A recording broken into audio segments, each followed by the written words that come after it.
नमस्कार, मैं ओंकार पांडे। ओपिनियन के एक और नए एपिसोड में आपका स्वागत है। आप देख रहे हैं न्यूज़ 18 राजस्थान का डिजिटल प्लेटफॉर्म। आज हम एक ऐसी सनसनीखेज और बेहद गंभीर खबर का विश्लेषण करने जा रहे हैं जिसने पूरी दुनिया के कूटनीतिक गलियारे में तहलका मचा दिया है। मामला जुड़ा है ईरान से, जहां के supreme leader Ayatollah Ali Khamenei की मौत के बाद मध्य पूर्व की राजनीति पूरी तरह से सुलग उठी है।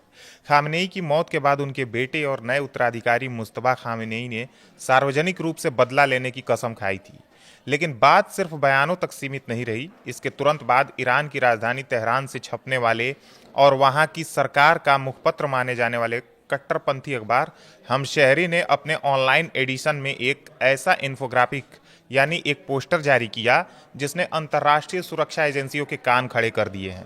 इस पोस्टर में दुनिया के 13 सबसे प्रमुख नेताओं की तस्वीरें छपी हैं, जिन्हें ईरान अपने सुप्रीम लीडर की मौत और इलाके में चल रहे युद्ध का सीधा जिम्मेदार मानता है।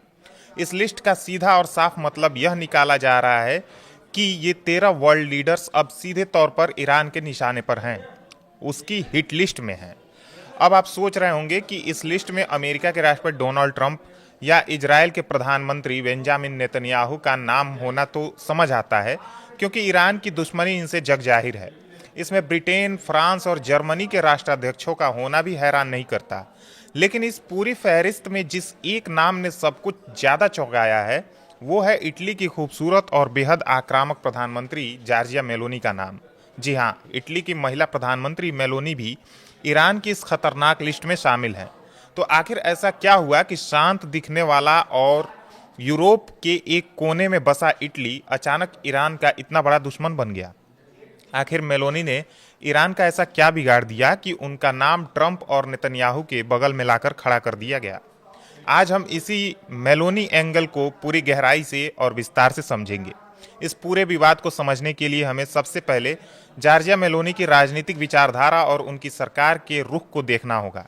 मेलोनी इटली की एक कट्टर दक्षिणपंथी यानी राइट विंग नेता हैं।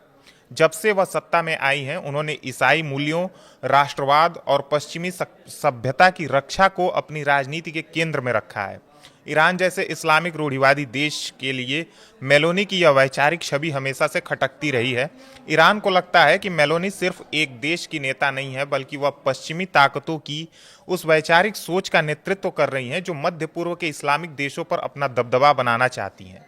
लेकिन बात सिर्फ विचारधारा की नहीं है, असली खेल तो रणनीति, भूगोल और सैन्य ताकत का है।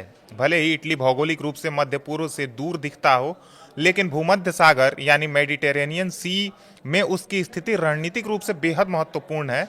जब भी अमेरिका, नाटो या अन्य पश्चिमी देश ईरान या उसके समर्थित गुटों जैसे हूतियों या हिजबुल्लाह पर हमला करते हैं, तो इटली की भौगोलिक स्थिति और उसके नौसैनिक अड्डे सबसे बड़े मददगार साबित होते हैं।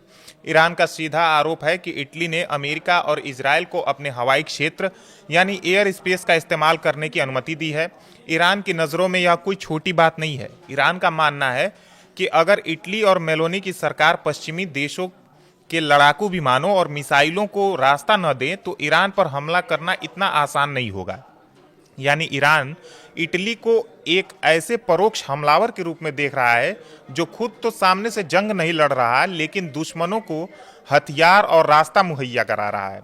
इसके साथ ही मेलोनी का नाम इस लिस्ट में आने का एक और बड़ा कारण है दुनिया के सबसे ताकतवर देशों का समूह यानी G7। इटली G7 का एक बहुत ही सक्रिय और मजबूत सदस्य है।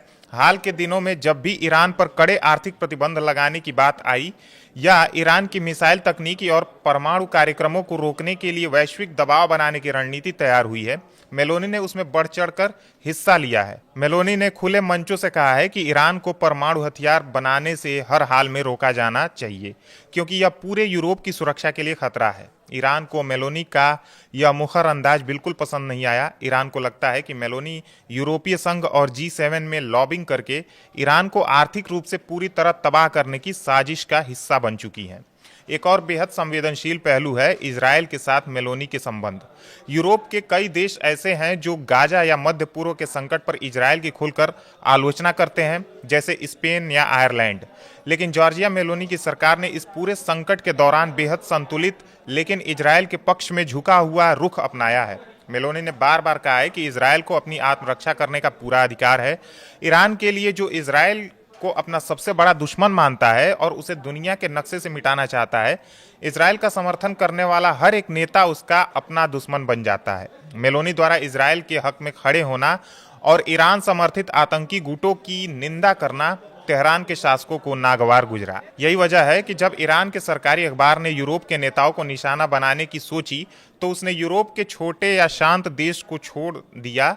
उसने यूरोप की असली महाशक्तियों को चुना, जिन्हें बिग फोर कहा जाता है, यानी ब्रिटेन, फ्रांस, जर्मनी और इटली। मेलोनी का नाम इस लिस्ट में डालकर ईरान दरअसल पूरे दक्षिण यूरोप और भूमध्य सागरीय क्षेत्र को एक कड़ा और खौफनाक संदेश देना चाहता है कि अगर किसी ने भी अमेरिका या इजरायली खेमे की मदद की तो अंजाम बहुत बुरा होगा। हालांकि अंतर्राष्ट्रीय खुफिया एजेंसियों और कूटनीतिक विशेषज्ञों का मानना है कि यह 13 नामों वाली लिस्ट कोई आधिकारिक मिलिट्री ऑर्डर या तुरंत हमला करने का आदेश नहीं है। यह असल में मुस्तफा खामनेई और ईरानी प्रशासन द्वारा खेला गया एक मनोवैज्ञानिक खेल है। अपने देश की जनता के गुस्से को शांत करने के लिए और दुनिया में अपना खौफ बनाए रखने के लिए ईरान ने यह प्रोपेगेंडा पोस्टर जारी किया है, लेकिन इसके बावजूद इसे पूरी तरह से खारिज नहीं किया जा सकता। मेलोनी जैसी मजबूत महिला नेता को इस तरह की हिट लिस्ट में शामिल करना यह दिखाता है कि आज के दौर में इटली वैश्विक राजनीति में कितना महत्वपूर्ण खिलाड़ी बन चुका है और कैसे मेलोनी के फैसले ने सीधे ईरान के सुप्रीम लीडर के महल तक हलचल पैदा कर दी है। अब देखना यह होगा कि इटली और खुद जॉर्जिया मेलोनी ईरान की इस गीदड़ भभकी का क्या जवाब देती हैं। लेकिन एक बात साफ है कि मध्य पूर्व की यह चिंगारी अब यूरोप के दरवाजे तक पहुंच चुकी है। धन्यवाद।